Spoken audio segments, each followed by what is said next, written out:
ძალიან მძიმე ამბავზე ვაგრძელებთ საუბარს. უადო პატიმრობა მიესაჯა დედას, რომელიც საკუთარი შვილის გაუპატიურებაში ბავშვის მამობილს ეხმარებოდა. ეს არის პირველი შემთხვევა, როდესაც ჩვენს ქვეყანაში ამ ბრალდებით დედა დააკავეს და უადო პატიმრობა მიუსაჯეს. არასრულწლოვანი უსინათლოა.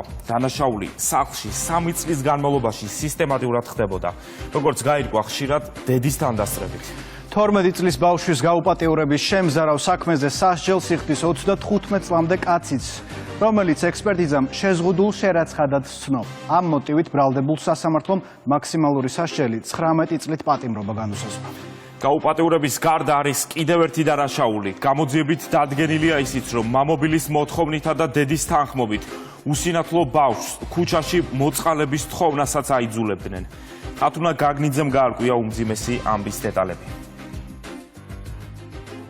როდესაც მამინაცვალი მაუპატიურებდა და დედას დახმარებას ვთხოვდი, დედა ჩემი მუსიკას ხმამაღლა უწევდა. ამ უმძიმესი დანაშაულის მსხვერპლი 12 წლის უსინათლო გოგონაა. შემზარავი ამბავი, რომელიც მას გადახდა საქართველოში პირველად მოხდა. მამინაცვალი სექსუალურად ძალადობდა, ამაში კი მოძალადეს ბავშვის დედა თავად ეხმარებოდა. მამინაცვალი 1 წლის წინ ციხეში 19 წლით გაუშვეს. ახლა კი გაუპატიურებაში დამხმარე დედა გაასამართლეს. უპრეცედენტო განაჩენით, რომელიც მშობელს თბილისის საქალაქო სასამართლომ გამოუტანა, ქალი ციხეს ვერასდროს დატოვებს. კურიერი პიესმა თბილისის საქალაქო სასამართლოში განხილული უმძიმესი საქმის განაჩენი მოიპოვა. დედის პირდაპირი მოვალეობაა საკუთარი შვილებისთვის, განსაკუთრებით შიშემო ბავშვისთვის, ოჯახის შესაბამისი დაცული და უსაფრთხო გარემო შექმნა, რომელიც განსაკუთრებულ მიჯაჭვულობას ავლენდა დედის და ძმის მიმართ. დედამ უგულებელ ყო შვილისგან მიღებული ინფორმაცია სექსუალური ძალადობის თაობაზე და ხელი შეუწყო მამაკაცის დანაშაულის ჩადენას. დაზარალებულმა ბავშვმა თავის ჩვენებაში დაადასტურა, რომ დედას მუდმივად აწვდიდა ინფორმაცია სექსუალური ძალადობის შესახებ, თუმცა დედა მას არ უჯერებდა და ამბობდა, რომ სისულელია. ასევე დაადასტურა, რომ სექსუალური ძალადობის შემსწრე იყო დედა, რომელიც არაფერს აკეთებდა. ყოფილა შემთხვევა, რომ მამაკაცი ეძახდა გოგონას და ბავშვი არ მიდიოდა. დედა კი ეუბნებოდა, ხომ ხედავ, გეძახის, მიდიო. კურიერი პიესმა გაარკვია, რომ დახურულს ხდომაზე შემზარავი ფაქტები დაადასტურა მსხვერპლი გოგოს უმცროსმა ძმამ.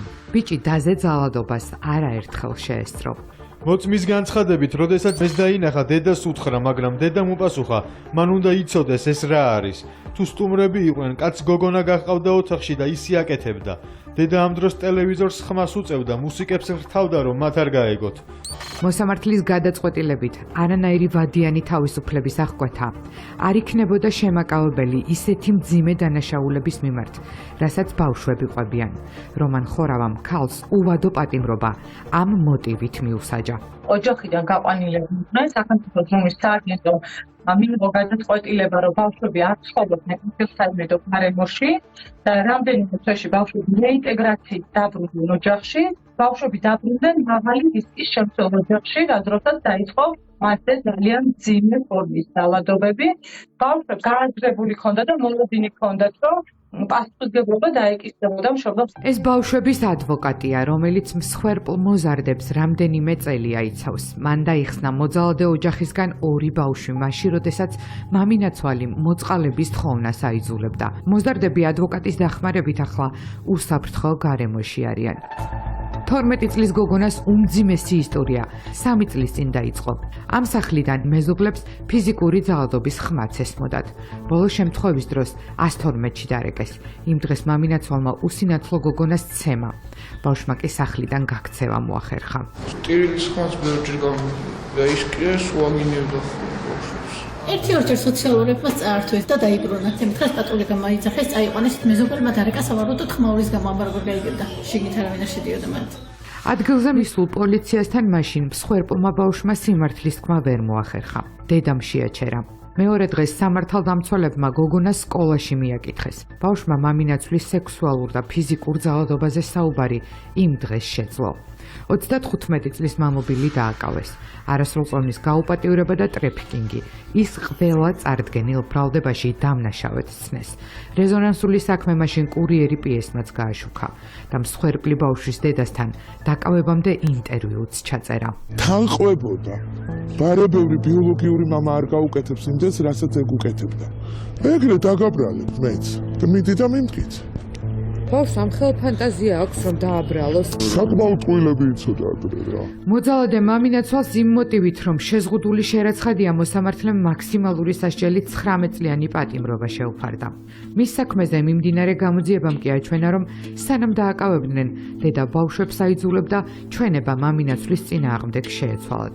ის ამ ფაქტზეც გაასამართლეს და მალევე გაუპატიურებაში დახმარების ბრალიც წარუდგინეს. დედისთვის დაბეჯითებით ამტკიცებთ, რომ არასოდეს არ უთქვამთ ბავშვებს ამის შესახებ. ყოველთვის მეორებდა, რომ ბავშვებზე თან გადაყოლილი იყო, ყველაფერს უკეთებდა, რანაირად, როგორ, სად, აი ეს შეკითხვები არსებობდა. ადვოკატი უვადო სასჯელს სააპელაციო სასამართლოში ასაჩივრებს. მაშინ რატო ჰქონდა ბავშვს ასეთი მიჯაჭვულობა დედასთან? მსგავსი კატეგორიის დანაშაული პირველია საქართველოში. ამერიკის შეერთებულ შტატებში არის მსგავსი საქმეები. 20 წელი აუპატიურებდა მამინაცვალი გერს. თუმცა ამერიკის შეერთებულ შტატებში გაამართლეს დედა. მათ ყურადღება გაამახვილეს მოძალადის მანიპულაციურ ბუნებაზე. ამიტომ ვამახვილებთ ჩვენც ამაზე ყურადღებას, რომ მოსამართლეების საქმე სიღრმისეულად არ შეისწავლა. და რაღაც ესეთი შთაბეჭდილება დაგვრჩა, ემოციურ ფონზე მიიღო ეს გადაწყვეტილება. ის ჩვენებები, რაზეც ბავშვები საუბრობენ, ეწინააღმდეგება სხვა მტკიცებულებებს. ალოგიკურია, როგორ შეიძლება ასეთი ცუდი დედა ყავდეს, რომელიც უმოქმედობით ხელს უწყობს ასეთ მძიმე დანაშაულს და ამ დროს სახელმწიფო სტრუქტურის წარმომადგენლები დადებითად ახასიათებენ. ვითხოვთ გამამართლებელ განაჩენს. ბავშვების ჩვენებები, ექსპერტიზის დასკვნები, დედის ქმედებები, ეს ყველაფერი მსხვერპლის ადვოკატს უქმნის მოლოდინს, რომ უვადო განაჩენი არ შეიცვლება. სასამართლოში ბავშვებმა დაზარალებულებმა მოწმეებმა დაადასტურეს დედა ცდილობდა ხშირად ამ დანაშაულის ხელშეწყობას და გადაფარვას. და უნდა რომ მოძალადესთან ქონოდა კარგი ურთიერთობა. ამ გარემოების ვერ შეცვლის ვერაფერი, რადგან ბავშვების ჩვენებები იყო იმდენად თანმიმდევრული. სამწუხაროდ წარუშლელია ის კვალი, რასაც სექსუალური ტიპის ძალადობა ბავშვზე ტოვებს. არასრულწლოვნებზე სექსუალური ძალადობის სტატისტიკა ისევ მძიმეა. ფსიქოლოგების ინფორმაციით მოძალადე ხშირად ბავშვის ახლო გარემოცვიდან არის. პრევენციისთვის ბავშვთა ფსიქოლოგების რეკომენდაცია ასეთია. ძალადობის მსხვერპლი ბავშვების ქცევა იცვლება. ისინი ხდებიან დისტანცირებულები, ჩაკეტილები, ირიდებენ კომუნიკაციას ამ პირიქით. მათი ქცევა ხდება ექსპრესიული, გამომხატველი და ამ გამომხატველობას ხშირად აქვს სექსუალური კონტექსტი. ასევე ძალადობის მსხვერპლ ბავშვებს აქვთ ხოლმე სირცხვილის, უსუსურობის, უმწეობის, მარტოობის განცდა. როდესაც აზიარებენ ამ გამოცდილებას, ხშირად არის ხოლმე, რომ არ სჯერათ მათი და ეს არის მშობლის ან ნებისმიერი ადამიანის მხრიდან მათი ემოციური უგულებელყოფა. რადგან ამ დროს უმნიშვნელოვანესია, რომ მოვუსმინოთ მათ, მივიღოთ მათი ემოციები და თუ კი საჭიროება იქნება, ჩავრთოთ შესაბამისი სპეციალისტი. წარმოუდგენელია ბავშვი მისთვის ესეთ მტკივნეულ გამოცდილებაზე საუბრობდეს და ამ მონაყოლში არ იყოს სიმართლე. ოჯახში ფიზიკური და სექსუალური ძალადობის მსხვერპლი გოგონა ძმასთან ერთად ახლა მინდობით აღზრდაშია. ფსიქოლოგების მუდმივი მონიტორინგის ქვეშ. ბავშვები ხშირად იმეორებენ, რომ ისინი არასოდეს არ დატოვებენ სხვა ადამიანებთან თავის შვილებს. ხშირად თვალენ კითხვებს, რატომ არ ეხმარებოდა მათ დედა?